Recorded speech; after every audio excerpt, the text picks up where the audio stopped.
யாத்திராகமம் 2ஆம் அதிகாரம்.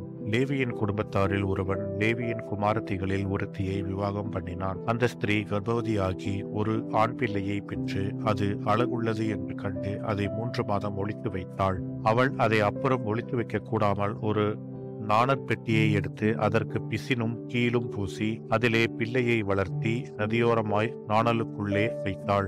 அதற்கு என்ன சம்பவிக்கும் என்பதை அறியும்படி அதன் தமக்கை தூரத்திலே நின்று கொண்டிருந்தாள். அப்பொழுது பார்வோனுடைய குமாரத்தி நதியில் ஸ்நானம் பண்ண வந்தாள். அவளுடைய தாதிகள் நதியோரத்தில் உலாவினார்கள். அவள் நாணலுக்குள்ளே இருக்கிற பெட்டியை கண்டு தன் தாதியை அனுப்பி அதை கொண்டு வரும்படி செய்தாள். அதை திறந்தபோது பிள்ளையை கண்டாள். பிள்ளை அழுதது. அவள் அதன் மேல் இரக்கமுற்று, இது எபிரேயர் பிள்ளைகளில் ஒன்று என்றாள். அப்பொழுது அதன் தமக்கை பார்வோனின் குமாரத்தியை நோக்கி, உமக்கு இந்த பிள்ளையை வளர்க்கும்படி எபிரேய ஸ்திரீகளில் பால் கொடுக்கிற ஒருத்தியை நான் போய் உம்மிடத்தில் அழைத்துக் கொண்டு வரட்டுமா என்றாள். அதற்கு பார்வோனுடைய குமாரத்தி, அழைத்துக் கொண்டு வா என்றாள். இந்த பெண் போய் பிள்ளையின் தாயையே அழைத்துக் கொண்டு வந்தாள். பார்வோனுடைய குமாரத்தி அவளை நோக்கி, நீ இந்த பிள்ளையை எடுத்துக் கொண்டு போய் அதை எனக்கு வளர்த்திடு, நான் உனக்கு சம்பளம் கொடுக்கிறேன் என்றாள். அந்த ஸ்திரீ பிள்ளையை எடுத்துக் கொண்டு போய் அதை வளர்த்தாள். பிள்ளை பெரிதான போது அவள் அதை பார்வோனுடைய குமாரத்தியினிடத்தில் கொண்டு போய் விட்டாள். அவளுக்கு அவன் குமாரனானான். அவள் அவனை ஜலத்தினின்று எடுத்தேன் என்று சொல்லி அவனுக்கு மோசே என்று பெயரிட்டாள்.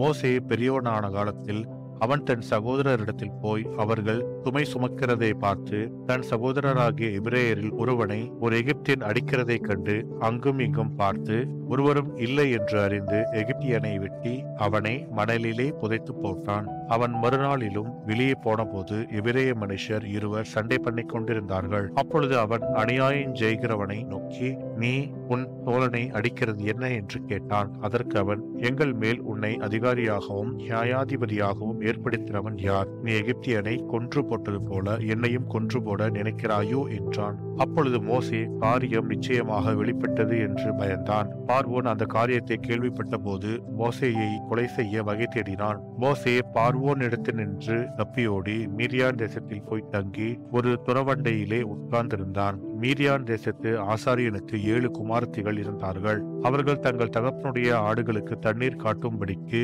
அங்கே வந்து தண்ணீர் மூண்டு தொட்டிகளை நிரப்பினார்கள். அப்பொழுது மேய்ப்பர்கள் வந்து அவர்களை துரத்தினார்கள். மோசே எழுந்திருந்து அவர்களுக்கு துணை நின்று அவர்களுடைய ஆடுகளுக்கு தண்ணீர் காட்டினான். அவர்கள் தங்கள் தகப்பனாகிய ரெகுவேலிடத்தில் வந்தபோது அவன், நீங்கள் இன்று இத்தனை சீக்கிரமாய் வந்தது என்ன என்று கேட்டான். அதற்கு அவர்கள், எகிப்தியன் ஒருவன் மேய்ப்பரின் கைகளுக்கு எங்களை தப்புவித்து எங்களுக்கு தண்ணீர் மோண்டு கொடுத்து ஆடுகளுக்கும் தண்ணீர் காட்டினான் என்றார்கள். அப்பொழுது அவன் தன் குமார்த்திகளை பார்த்து, அவன் எங்கே? அந்த மனிதனை நீங்கள் விட்டு வந்தது என்ன? போஜனம் பண்ணும்படிக்கு அவனை அழைத்துக் கொண்டு வாருங்கள் என்றான். மோசே அந்த மனிதனிடத்தில் தங்கியிருக்க சம்மதித்தான். அவன் சிப்போராள் என்னும் தன் குமாரத்தியை மோசேக்கு கொடுத்தான். அவள் ஒரு குமாரனை பெற்றாள். நான் அந்நிய தேசத்தில் பரதேசியாய் இருக்கிறேன் என்று சொல்லி அவனுக்கு கெர்சோம் என்று பெயரிட்டான். சில காலம் சென்ற பின் எகிப்தின் ராஜா மரித்தான். இஸ்ரவேல் புத்திரர் அடிமைத்தனத்தினால் தவித்து முறையிட்டுக் கொண்டிருந்தார்கள். அவர்கள் அடிமைத்தனத்தில் இருந்து முறையிடும் சத்தம் தேவ சந்நிதியில் எட்டினது. தேவன் அவர்கள் பெருமூச்சை கேட்டு தாம் ஆபிரகாமோடும் ஈசாக்கோடும் யாக்கோபோடும் செய்த உடன்படிக்கையை நினைவு கூர்ந்தார்.